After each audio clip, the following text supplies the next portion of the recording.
Му се радуваш на огнот, но не и на пожарот. Му се радуваш на домот, но само кога е безбеден. Полиси за домакинство на Осигурување Македонија. Сега со подобрени услови. Тука сме. Завршивме одлична работа на првите две средби, иако победивме со гол разлика. Први сме во групата, една од 4 репрезентации со по 4 бода после оваа прва фаза. Какви се впечатоците од она што го сработивме досега? Па добро, мислам дека сите треба да бидеме задоволни со ова што го направивме досега. Мислам дека некој да ни го понудеше ова пред првенството ќе го прифатевме секако. Никој не очекуваше, така да задоволни сме, меѓутоа не сакаме да застанеме овдека. Идеме на следниот предизвик што не очекува, тоа е Германија, знаеме за кого се работи. Фаворити се на овој надпревар.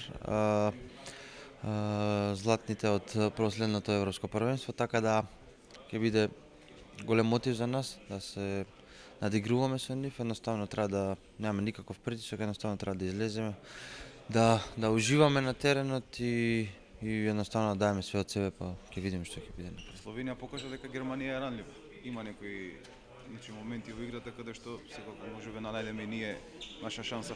Каде се тие делови? Па да, верувам дека Раул ќе смисли нешто интересно и за нив, така да ќе видиме, имаме време, вечерва ќе гледаме видео, така да ќе се спремиме добро до утре и мислам дека ако одиграме еден добар надпревар во сите 60 минути, ако бидеме константни, мислам дека имаме реални шанси да победиме, зошто да не. Имаш играно во Бундеслигата, ги знаеш горе-доле ракометарите, значи како може да играат. Прокоп носи нов ракометар специјално за Македонија, Финлемки 210 см. Па добро, значи беше изненадување зашто тој не беше повикан до сега. Мислам дека имаше доста критики во германската јавност ради тоа. Видоа дека не можат без него, тој беше главен, еден од главните столбови во одбраната, така да мислам дека ќе им значи многу.